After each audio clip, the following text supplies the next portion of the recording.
بنا یہ طواف کوئی طواف بھی ہے، یہ عمرہ بھی کوئی عمرہ ہے کہ آقا موجود نہ ہو غلام طواف کرے؟ اللہ اللہ، حضور پاک صلی اللہ علیہ وسلم کے پاس جب یہ خبر پہنچی کہ لوگوں نے افواہ پھیلا دیا کہ عثمان غنی کو شہید کر دیا گیا ہے، تو حضور صلی اللہ علیہ وسلم نے اس وقت لوگوں کی بیعت لینا شروع کی۔ کس بات پر؟ اس بات پر کہ ہم مکہ والوں پر چڑھائی کریں گے، ہم جنگ کریں گے، ہم مکہ کو فتح کریں گے، بولو تم میرے ساتھ ہو یا نہیں۔ اس وقت درخت کے نیچے یہ بیعت لی اور تمام صحابہ کرام نے اپنی جان اپنی مالوں کو قربان کر دینے پر رسول اللہ صلی اللہ علیہ وسلم کے دست اقدس پر بیعت کر لی۔ اس وقت حضرت عثمان غنی موجود نہیں تھے، تو رسول پاک صلی اللہ علیہ وسلم نے اپنے بائیں ہاتھ کو دائنے ہاتھ پہ رکھا اور کہنے لگے کہ میں اس ہاتھ کو عثمان غنی کے ہاتھ کو اپنے ہاتھ میں لے کر کے میں عثمان کی بیعت لے رہا ہوں۔ سبحان اللہ۔ کہنے لگے مولا عثمان کی بیعت کو قبول کر، کیونکہ عثمان تیرے دین کی خدمت کے لیے نکلا ہے۔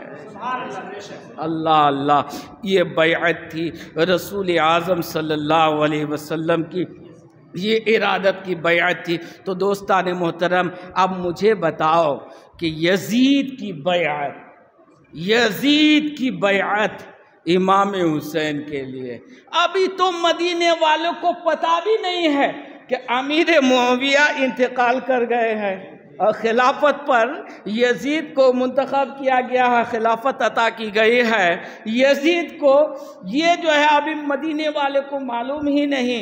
ایک وفد کو بھیج دیا یزید اور کہنے لگے چلے جاؤ مکہ، ولید بن عقبہ کے پاس جو مکہ کا گورنر تھا ان کے پاس چلے جاؤ اور ان سے کہنا کہ عبداللہ ابن زبیر، عبد الرحمن ابن ابو بکر، عبداللہ ابن عمر اور امام حسین، ان چاروں شخص سے فوری طور پر بیعت لی جائے۔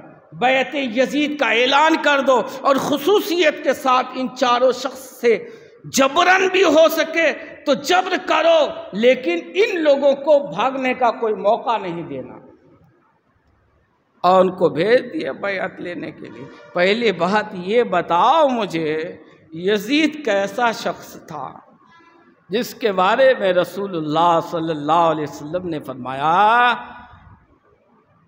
وہ پہلا شخص جو میری سنتوں کو تبدیل کر دے گا وہ بنو امیہ کے خاندان سے ہوگا جس کا نام یزید ہے۔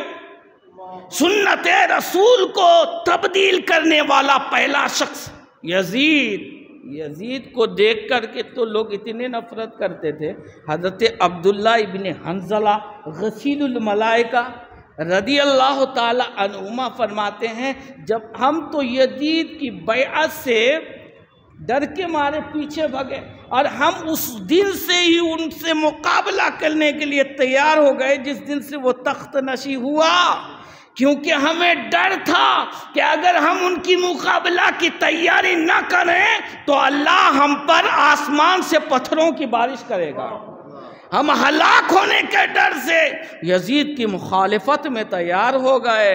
دوستان محترم، یزید اتنا موٹا، بدماش، عیاش اور بد چلن، بد کردار، بد اخلاق تھا، جیسا کہ مولوی صاحب بتا چکے آپ کو کہ انہوں نے عبداللہ ابن زبیر کے ساتھ لڑائی میں کیا کیا نہیں کیا، کعبے کے غلاف کو توڑا، مدینہ مسجد کی کتنی بے حرمتی کی، مسجد نبوی کی۔ دوستان محترم، آپ سنتے چلے آ رہے ہیں کہ یزید پلید ہے، ناپاک ہے۔ پھر ناپاک شخص جس کو جو شریعت کی عظمت اور حرمت کا خیال نہ رکھ سکے وہ کیسے ارادت کا لائق ہو سکتا ہے؟ وہ کیسے ارادت کا لائق ہو سکتا جو شریعت کے پاسداری نہ کرے؟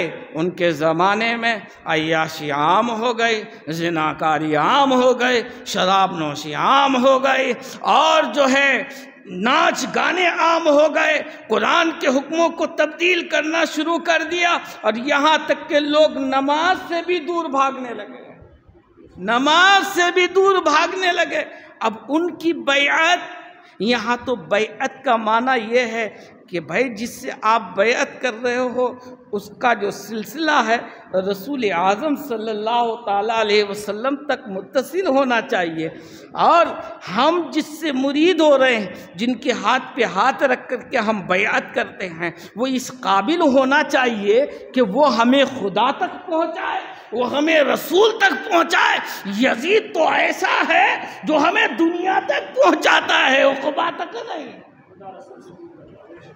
تو اس کی بیعت ایک معمولی سی مسلمان بھی سمجھ سکتا ہے کہ یزید کی بیعت درستی نہیں ہے، نہ بیعت ارادت کے حساب سے درست ہے کہ ہم ان کی ذات پہ اپنے آپ کو فنا کر دیں، ان کے حکم کے ہم تابع ہو جائیں، کیونکہ ان کے حکم کے ہم تابع ہوتے ہیں تو رسول اللہ کے دین ختم ہو جائیں گے، سنت رسول ختم ہو جائیں گے۔ تو ہم ان کے دین کی اتباع تو نہیں کر سکتے، ان کے طریقے کی اتباع نہیں کر سکتے، تو یہ کسی لائق ہی نہیں، یہ ایک عام مسلمان سمجھ سکتا ہے۔ مگر جبر کر کے انہوں نے حضرت امام حسین کی بیعت کے لیے بھیج دیا، اور ولید بن مغیرہ کے پاس پہنچے۔ ولید بن مغیرہ نے کہا کہ ابھی تو مدینے والے کو خبر بھی نہیں ہے کہ امیر معاویہ کا انتقال ہوا ہے رضی اللہ تعالیٰ عنہ، ابھی جو ہے نا بیعت کا ذکر۔ انہوں نے کہا کہ یہ معاملہ کچھ الگ ہی ہے، تو حضرت ولید بن عقبہ نے مروان بن حکم کو بلایا۔ یہ مروان بن حکم ایسا ہے کہ جس کے بارے میں حضور جب یہ پیدا ہوا تو حضور کے گود میں دیا ان کو، ہم لوگ شاید چٹاتے کہ نہیں، ویسے منہ میٹھا کرنے کے لیے اس کو رکھا مروان کو، سمجھے؟ حضور پاک صلی اللہ علیہ وسلم نے فرمایا کہ یہ گرگٹ کا بیٹا گرگٹ ہے، یہ گرگٹ کا بیٹا گرگٹ ہے، اس کے بچپن میں ہی کہہ دیا۔ اور ان کے باپ کے بارے میں، جبکہ اس کی ماں کی پیٹ میں ہی تھا یہ مروان حکم کے بارے میں حضور صلی اللہ علیہ وسلم نے فرمایا اس پر میری اور اللہ کی لعنت ہے، لعنت ہے۔ تو ایسے مروان بن حکم کو مشورہ کے لیے ولید بن عقبہ نے بلایا، اور کہنے لگے کیا کیا جائے؟ کہا کہ بلاؤ ان کو، چاروں کو بلاؤ اور زبردستی بیعت لو، اگر یہ موقع ہاتھ سے نکل گیا تو یاد رکھو کہ کبھی ان کو پکڑنے نہیں پاؤ گے۔ حضرت سیدنا امام حسین رضی اللہ تعالیٰ عنہ کو بلایا گیا۔ سیدنا امام حسین چند نوجوانوں کے ساتھ ولید بن عقبہ کے گھر پہنچا، اور پہنچنے کے بعد نوجوانوں سے کہنے لگے تم لوگ باہر ہی ٹھہرنا، میں اندر جا رہا ہوں، اگر میری آواز کچھ اونچی ہو جائے تو تم لوگ بس اندر آ جانا، اور آگے جو کرنا ہے تم لوگوں کو معلوم ہے، آگے جو کر رہا ہے وہ تم لوگوں کو معلوم ہے، اندر آ جانا۔ حضرت امام حسین رضی اللہ تعالیٰ عنہ اندر پہنچے، ولید بن عقبہ نے بیعت کا ذکر کیا۔ امام حسین رضی اللہ تعالیٰ عنہ نے فرمایا یہ کیسی بیعت ہے، یہ کیسی بیعت ہے؟ عمر فاروق کے زمانے کے دور خلافت کے زمانے کا خلاف، صدیق اکبر کے زمانے میں بھی ایسی بیعت نہیں ہوئی، عمر فاروق کے زمانے میں بھی ایسی بیعت نہیں ہوئی۔ انہوں نے بیعت کو مسلمانوں پر چھوڑا، مسلمانوں میں جو بہتر ہو وہ خلیفہ بنے، ان کے ہاتھ پہ بیعت، اور مجھ کو جو تم بلائے چوری چھپ کے، ایسی بیعت مجھے تسلیم نہیں ہے۔ اگر یزید کی بیعت لینا ہے تو باہر اعلان کرو، اور جب سب لوگ بیعت کریں گے تو یہ حسین بھی ادھر ہی ہو جائے گا۔ اتنا کہنا تھا، ولید بن عقبہ نے کہا اچھا تم جاؤ، تم گھر چلے جاؤ، ان کو چھوڑ دیے۔ مروان بن حکم کہنے لگے تم نے کیوں چھوڑا؟ یہ موقع اب ہاتھ نہیں آئے گا حسین، یاد رکھو، اب حسین ہاتھ آنے والا نہیں، تمہیں جبر کرنا چاہیے تھا، اگر وہ بیعت سے انکار کرے تو انہیں قتل کرنا تھا۔ ولید بن عقبہ رضی اللہ تعالیٰ عنہ کہنے لگے اللہ اکبر، قربان ہو میری جان حسین پر۔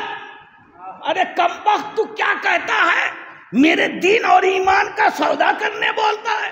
وہ نواسائے رسول، ان کے خون سے میں اپنا ہاتھ خون آلود کر کے اپنے ہاتھوں سے ان کا خون جو ہے اپنے ہاتھوں میں لگا کر میں اپنے ایمان کا سودا کروں گا؟ کمبخت، تو مجھے یہ مشورہ دے رہا۔ کہا تو پھر ٹھیک ہے حسین، اب ہاتھ آنے والے نہیں ہیں، حسین اب ہاتھ آنے والے نہیں ہیں۔ اللہ اللہ۔ اب اس کے بعد کیا ہوا؟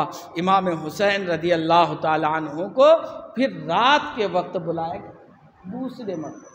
امام حسین رضی اللہ تعالیٰ عنہ نے فرمایا رات کے وقت میں نہیں آؤں گا، کل صبح دیکھا جائے گا جو ہوگا، کل صبح دیکھا جائے گا، جو اللہ نے چاہا وہی ہوگا، کل صبح دیکھا جائے گا۔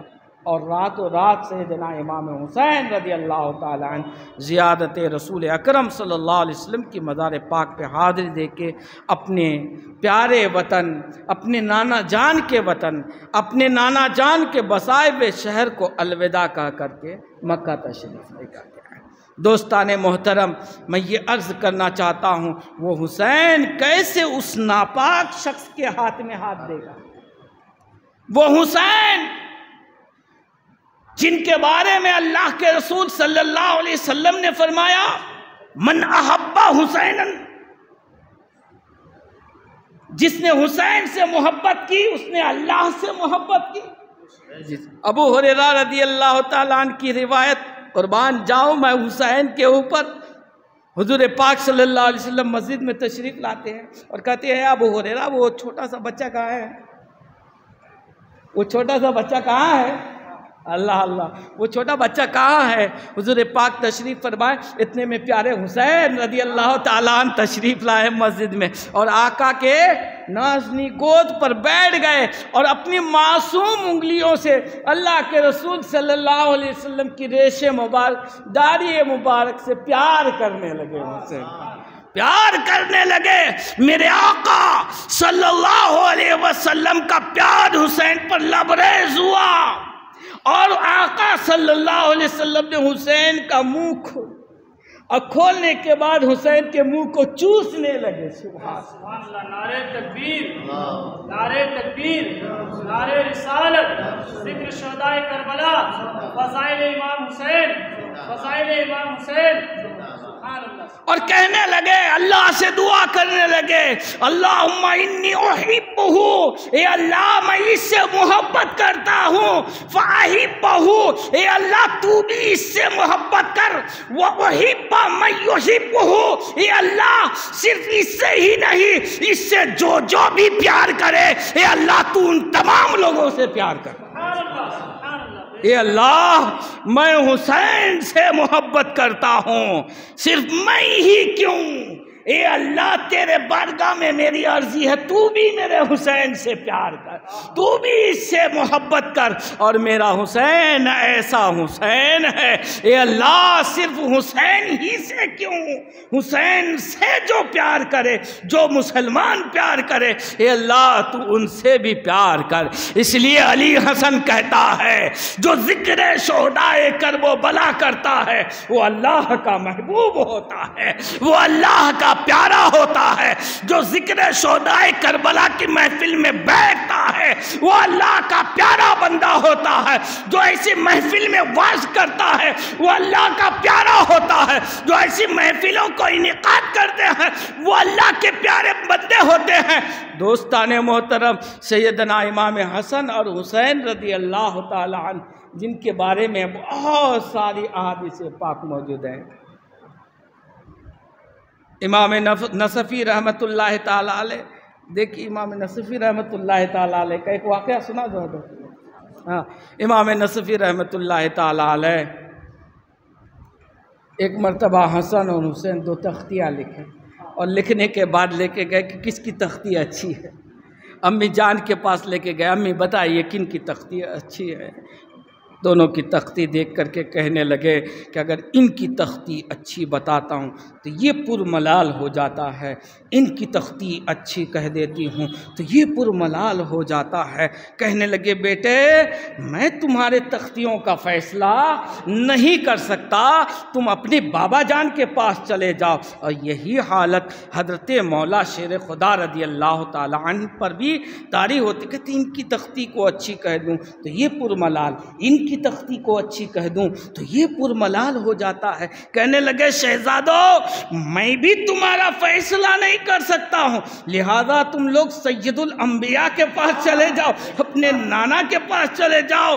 رسول اکرم صلی اللہ علیہ وسلم کے دونوں شہزادے خرامہ نانا جان کے پاس آ جاتے ہیں، ایک دوسرے پر ناز کرتے ہیں، آج تو میری تحریر اچھی ہوگی۔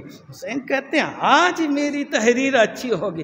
نانا جان کے پاس پہنچے، نانا جان پر بھی وہی حالت طاری ہو جاتی ہے، اگر حسین کی تحریر اچھی کہہ دوں تو حسین حسن پر پرملال، اور حسن کی تحریر اچھی کر دوں تو ان کا دل چھوٹا ہو جائے گا۔ کہنے لگے دیکھو بیٹو میں تمہارا فیصلہ تو نہیں کر سکتا، جبریل امین ہی تمہارا فیصلہ کرے۔ اتنے میں جبریل امین جنت سے ایک سیب توڑ کے لاتے، اور سیب توڑ کے لانے کے بعد کہنے لگتے ہیں یا رسول اللہ یہ فیصلہ تو میں بھی نہیں کر سکتا۔ دیکھو کتنا پیار ہے حسین سے، کوئی کسی کا دل دکھانا نہیں چاہتے، کہتے یہ فیصلہ مجھ سے بھی نہیں ہو سکتا، البتہ اس کی ایک نوعیت ہے، فیصلہ تو اللہ ہی کے ہاتھ میں ہے، اللہ کا حکم ہے کہ دونوں شہزادے اپنی تختیاں پھیلا دیں۔ حسن بھی اپنی تختی پھیلا دیے، حسین بھی اپنی تختی پھیلا دیے۔ جبریل امین نے سیب کو آسمان پہ اچھالا اور کہنے لگے یا رسول اللہ یہ سیب جن کی تختی میں ہوں گی انہی کی تحریر اچھی ہوں گی، انہی کی تحریر عمدہ ہوگی۔ تو سیدنا جبریل امین سیب کو آسمان پہ اڑا، اللہ تبارک و تعالیٰ نے اپنے حکم سے اس سیب کے برابر دو ٹکڑے کر دیے، ایک ٹکڑا حسن کی تختی میں، دوسرا حسین کی تختی میں رکھ دیے۔ کہنے لگے حسن چلے جاؤ تم دونوں کی تحریر اللہ کو محبوب۔ اللہ اللہ، وہ جس کا دل اللہ نہ دکھانا چاہے، جبریل نہ دکھانا چاہے، سید الانبیاء نہ دکھانا چاہے، شیر خدا نہ دکھانا چاہے، خاتون جنت نہ دکھانا چاہے، ان کا دل آج کچھ کلمہ پڑھنے والے دکھاتے ہیں۔ یہ کدھر جائیں گے مجھے یہی نہیں معلوم ہوتا ہے۔ اللہ تبارک و تعالی ہمیں حسینی بن کے رہنے کی توفیق عطا فرمائے۔ امام حسین نے حق کو، صداقت کو قائم رکھنے کے لیے اور دین کو بچا کے رکھنے کے لیے اپنا سر میدان کربلا میں دے دیا، اپنے بچوں کو، اپنے بھانجوں کو، اپنے بھتیجوں کو امام حسین نے راہ حق کے لیے قربان کر دیا، لیکن اپنا ہاتھ نہیں دیا، یعنی حسین نے یزید کا ساتھ نہیں۔ اگر حسین یزید کا ساتھ دے دیتے آج اور آپ اور ہم ایسے نہیں رہتے، جناب ایسے نہیں رہتے، بہت ہی بدل جاتا۔ یہ تو صدقہ ہے سیدنا امام حسین رضی اللہ تعالیٰ عنہ۔ تو اے حسین ابن علی تیری شہادت کو سلام، دین حق اب نہ کسی دور میں تنہا ہوگا۔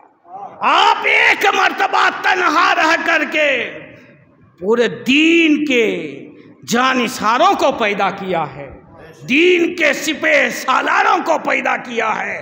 اب حق کا بول بالا ہوگا، کیونکہ حق کے لیے ہمارے امام نے اپنے خون سے کربلا کے میدان کو رنگ دیا ہے، اپنے گھر والوں کے خون سے، اور اسی خون سے اسلام تا صبح قیامت تک اسی طرح چمکتا رہے گا۔ اللہ تعالی ہم سبوں کو حسینی بن کے رہنے کی توفیق عطا فرمائے اور ان کی محبت میں زندگی گزارنے کی توفیق عطا فرمائے۔ وآخر الدعوانا ان الحمدللہ رب العالمین۔ السلام علیکم ورحمۃ اللہ وبرکاتہ۔